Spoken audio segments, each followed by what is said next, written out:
Here we go.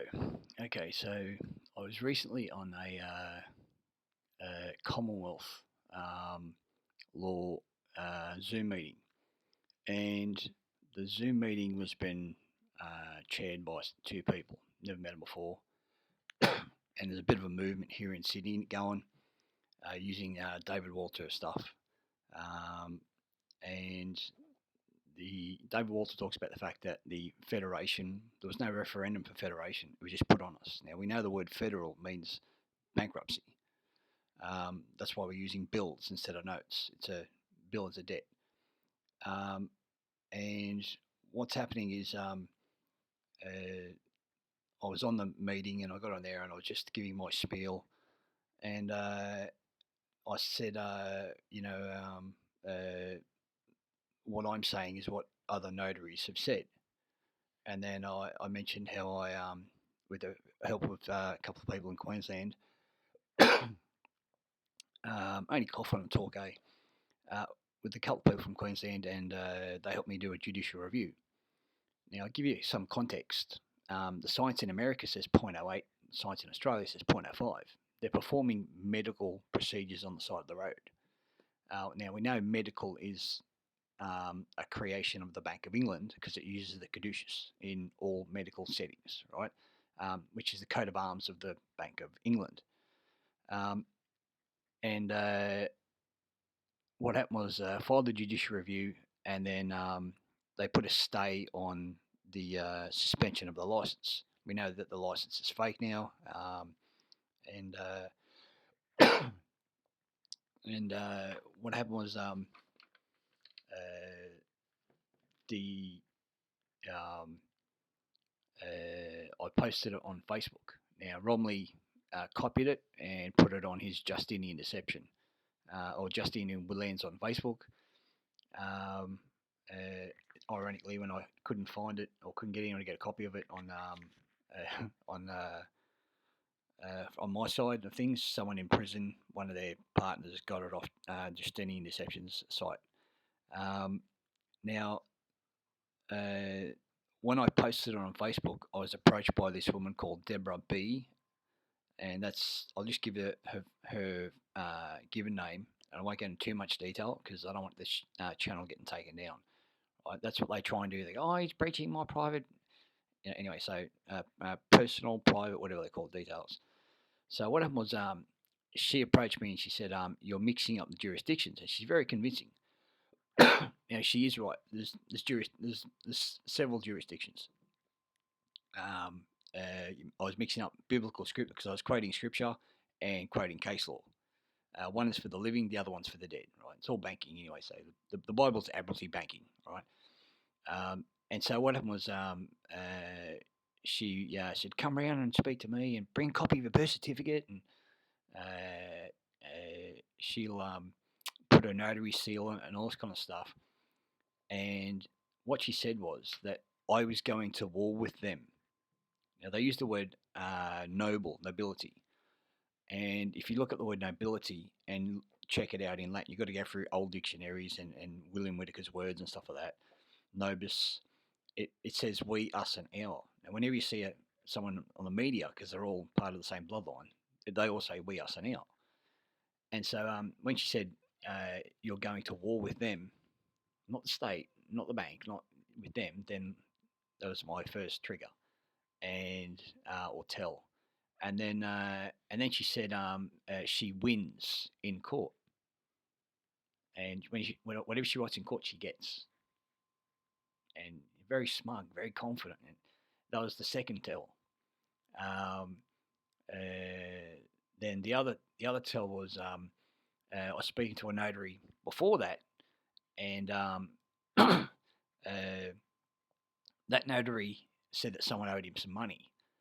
And so what happened was, now these are what's called ecclesiastical notaries or notary public. And he said he wanted a gun because someone owed him some money, and then he asked me to go and collect his debts.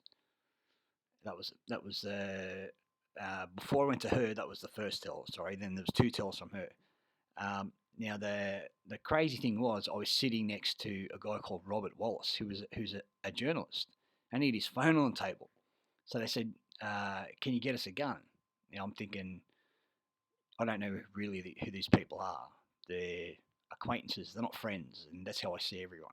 It's just no offense, but love all the people giving positive feedback. But I don't know you, and you don't know me, so that's what it comes down to.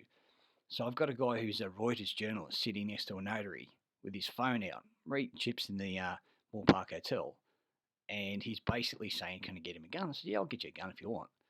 And I mean, I know a few people. I don't know lots of people, but I said, quickest way to get one is just go and get one. He said, "How do we do that?" I said, "Well, just go and tackle two coppers, hit them from behind, get them, wrap your arms around them, take the guns off them." He didn't want to do that, and I could see the whole thing was fucking staged, right? I could see it was fucking staged. I could read it like a book, but part of my brain wants to learn this stuff, and they just keep putting out these fucking traps. Right? It's a funny sort of system. And so if they can't beat you, there's a woman on another Zoom meeting, and she's filing all this paperwork, and with the ATO, and they offered her a job because they're putting in claims against the ATO. That was on another Zoom meeting. So if they realise you work out their system, they either offer you the carrot or they come after you with the stick. So I've got Robert Wallace there, and I said to him on the phone, I said, "Rob, you were there when I won't say the name. I leave one notary alone because he's not too bad." And I said, "You were there when old mate's trying to." Oh, this is over the phone. I was there. You were there when old mate's trying to get me to get him. God, oh no, that didn't happen. My hand on my heart, I'll do a testamentary statement of truth, or a will and testimony statement of truth that happened. Now, I subsequently spent 3.5 hours on the phone with Robert Wallace, just slaying him. Man, you're a fucking handler. You're one of them. And he didn't react. He didn't bite the whole fucking time. And I said something at the end and triggered him. And then Robert came out of his shell. And then I hung up. I haven't spoken to him since. Used to go drinking with him at Bondi, all this kind of stuff. And I was in the pub at the Moore Park Hotel, and I was told, look, we'll give you access to your estate, to your trust, to the tune of $200,000 a year, and don't drive a yellow Porsche.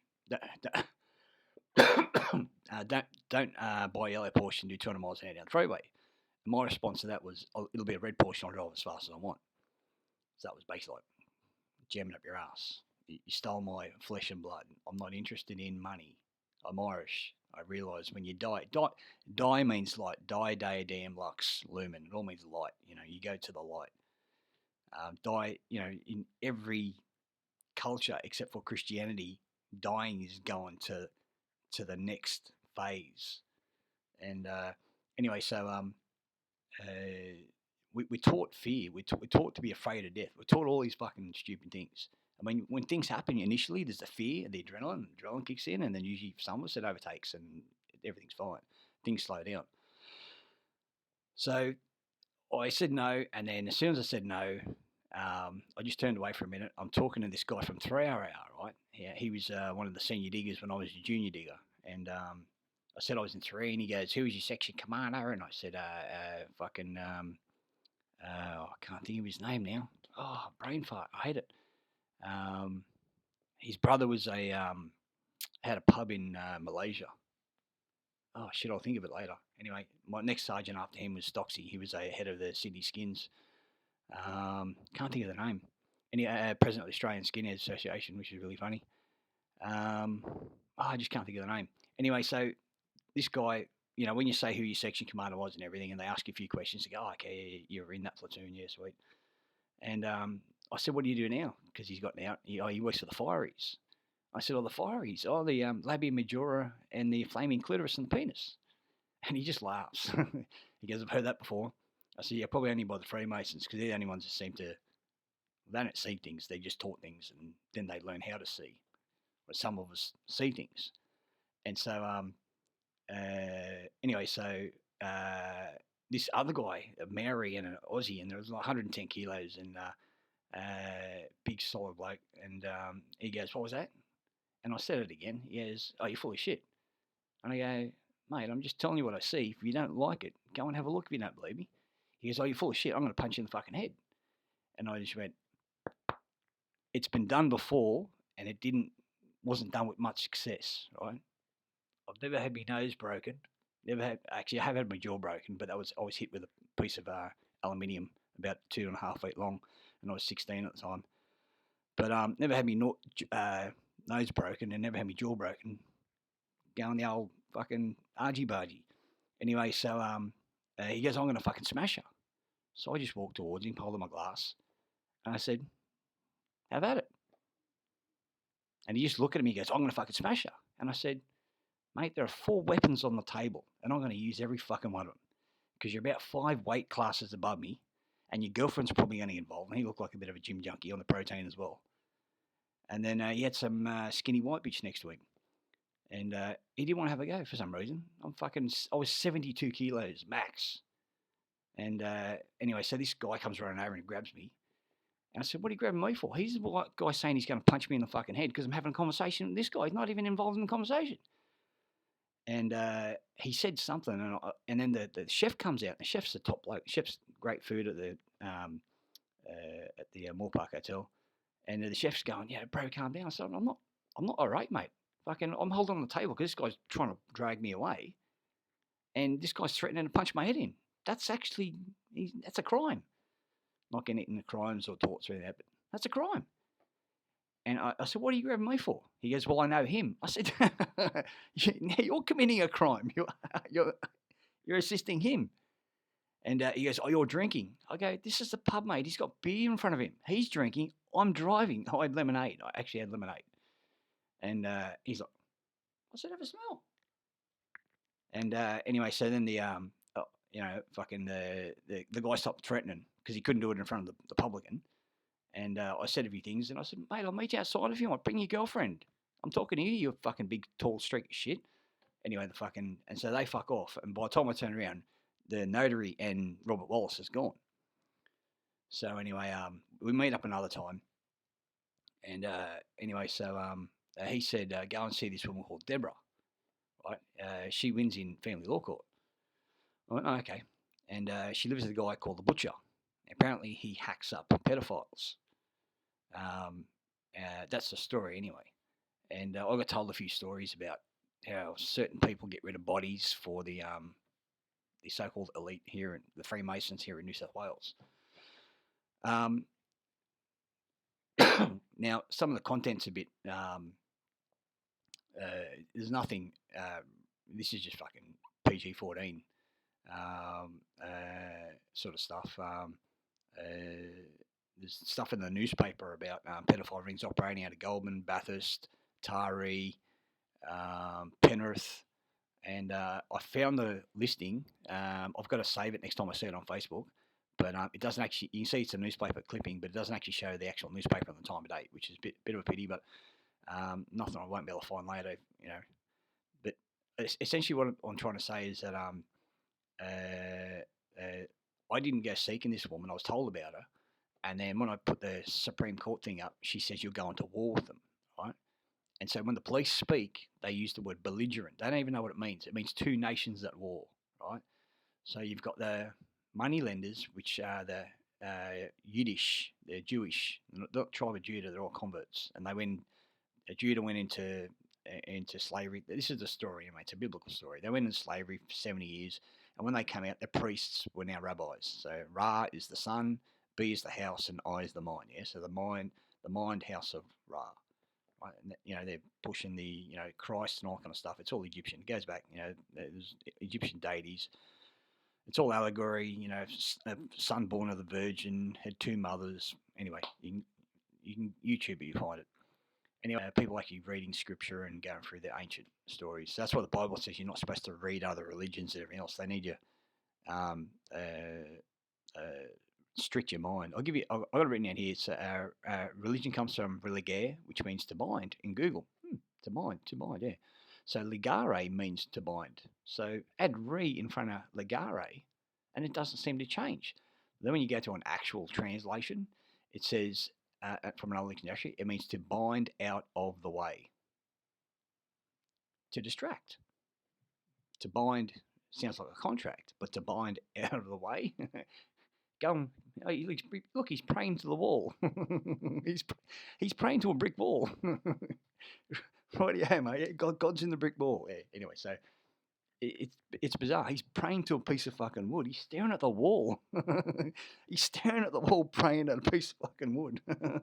And the priest, when the priest is praying, he's standing up, looking at the window, and the light's coming in, and he's praying, Jesus, Son, Christ, Son of God. He's praying to the light, you know. Anyway, so I'm only saying this, right? On the cross, above Christ's head, I only like saying the word Jesus because it means I am pig. The Christ, it's got a sun with IHS, Isis, Horus, and Set. It's all Egyptian. They're praying to the sun. Isis is sun rising, Horus is sun in the middle, and Set sun setting. Right. That's why they always get you to settle the claim, right? Because Set is the god of death, and El, Set El. That's Set is saying his name, and El is God. Yeah. Le and El are the same phonetically. So anyhow, I'm going off topic. So I knew of her. I heard about her, and still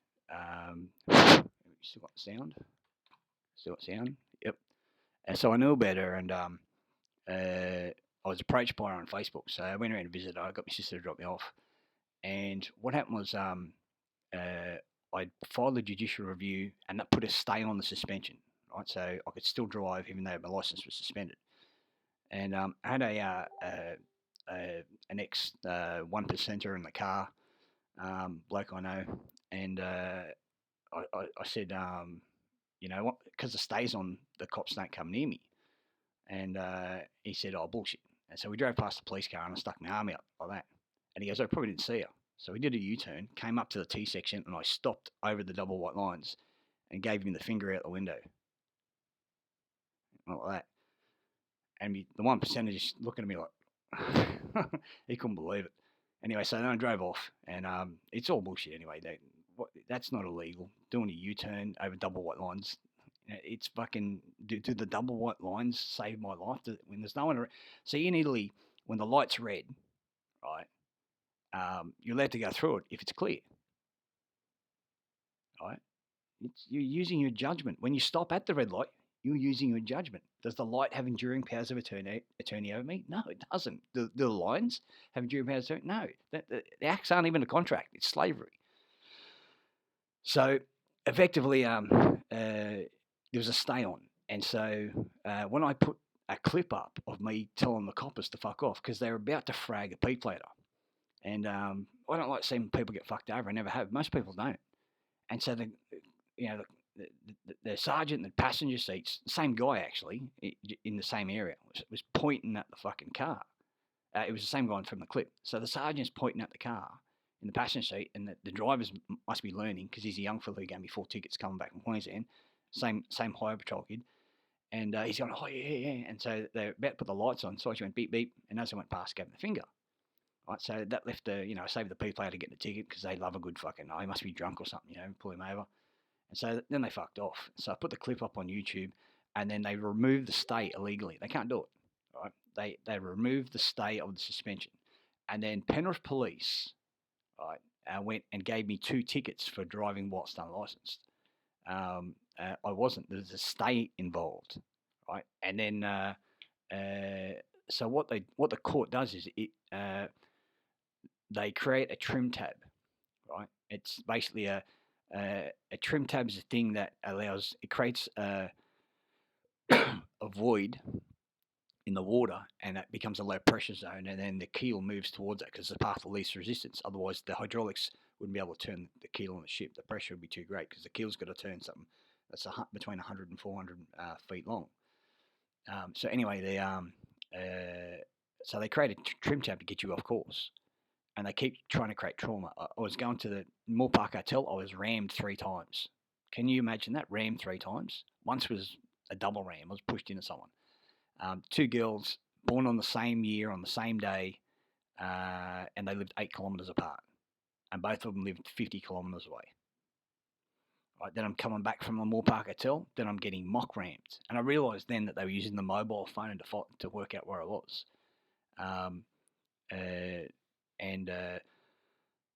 Now, I've got to stay on topic. So what happened was I went and met this woman, and she said, "Bring your birth certificate." And I met the guy staying at her property. I'll leave him out of it because he hasn't done anything to me, and he seemed like a decent sort of bloke. And basically, he lived a colourful life. You'd seen a bit, like a few of us have. And what happened was, she started bringing me under a fold, and she said, "Take, you got to take down your clips. You're going to war with them." And that was tell number 4 or 5 by this stage. Um, my sister even said, later on, she goes, I thought she was one of them, just too smug, people who go up against the system, they're not smug, they're fucking cautious. Anyway, so uh, what happened was, I was on this, I kept meeting her, so I went. She moved to Buxton. You'll see in a minute. She moved to Buxton, and because she had a house in, no, she was in Buxton. She moved to Picton, and then she moved to Picton. So she was working from home. She lost the license or something. The woman who always wins in court. So what happened was, I went to Picton and I stayed at her place for a week, I think it was, and because I couldn't pay her, um, I I just said, look, I'll get you back like on the back end when I get my shit sorted, and just give me one sec.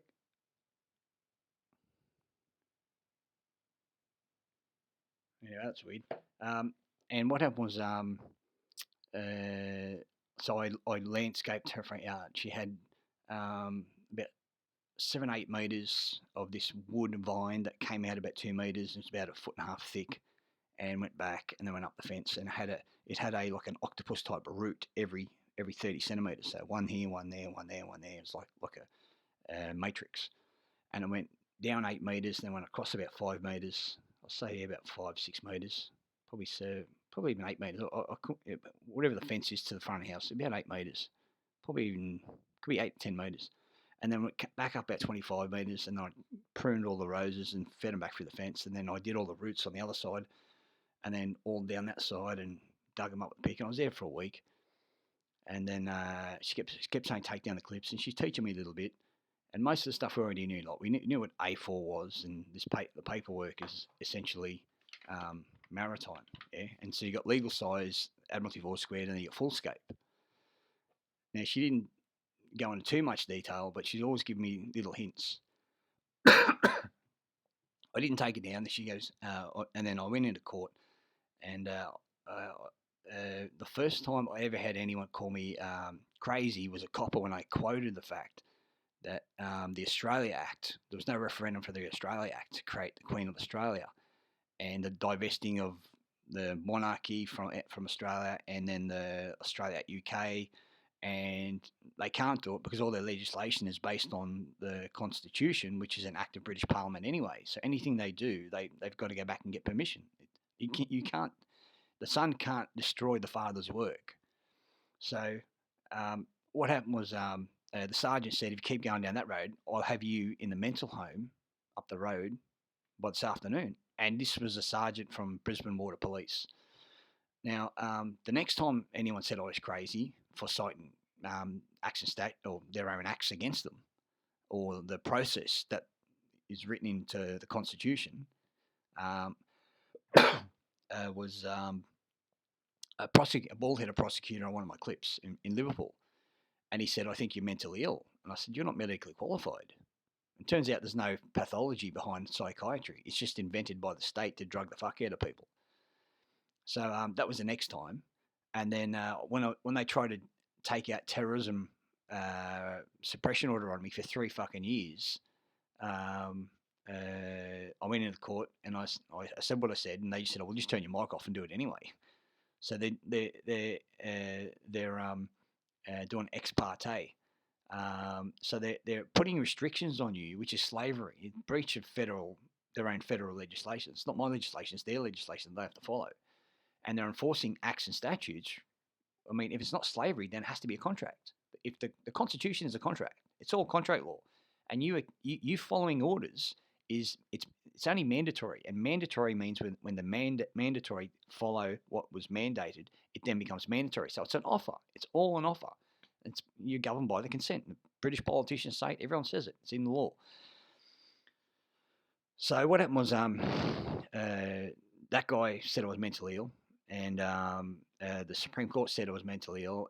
He said it's lunatic rantings. And I said, what? He goes, you're talking about Freemasons pedophilia. And I said, okay, so there's a suppression order sitting on the New South Wales Police Commissioner's desk, and it clearly says that there are 25 indictments for 2 Prime Ministers, doctors, MPs, and magistrates and judges, right? And the suppression order was put on it by John Howard, which the reason for the stipulation for the suppression order was, now suppression orders are only supposed to be put there to protect people who are innocent, not people who are guilty. There's no basis for it at law. And so their excuse is it'll undermine the public's confidence. Now, public is taxpayer, publican is the taxman, and a tax collector, and it translates back to tax collector if you look at the replacing of the words.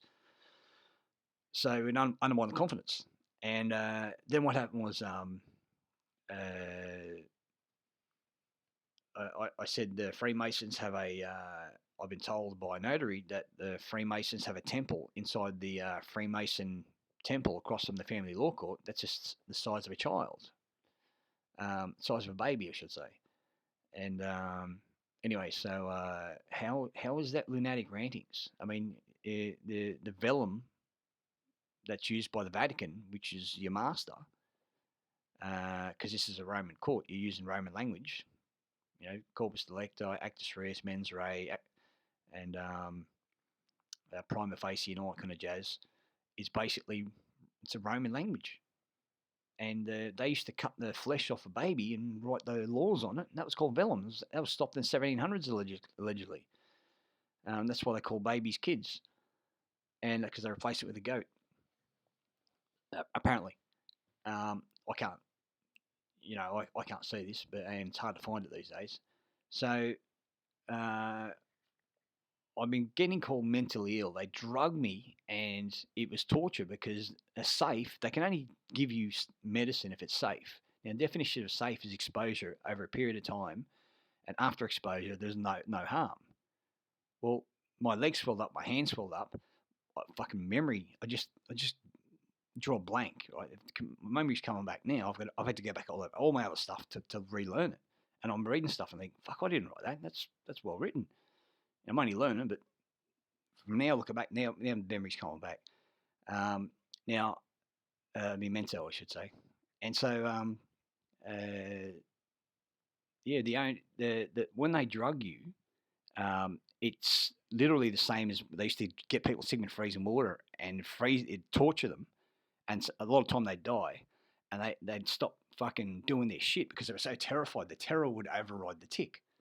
And so what they did was they drug you with poison, fucking toxic poison. And what they did in Long Bay Jail is they wanted to take my blood every 2 weeks because the drugs they had me on was, I think it was 3%. People die. It can kill you. Die of heart attacks. That was olanzapine, and then the chlorpixol gives you diabetes and causes heart attacks. I've got spots on my back. Sort of like pimples, but not. My right hand, I can barely. It's fucking weak. People used to say, "Fuck, you got a strong grip," and it essentially fucking created arthritic conditions. My leg was 30% bigger than my right leg from it. So they poisoned me to shut me up and terrorise me. The only thing that stopped me from attacking the fucking bitch who had a weak English grammar, and she's right, I couldn't read. I said, this is badly written. This woman hasn't been taught grammar. English is not a first language. And this is the one you got drugging me? And I said, oh, yeah, no, you're definitely mentally ill. There's no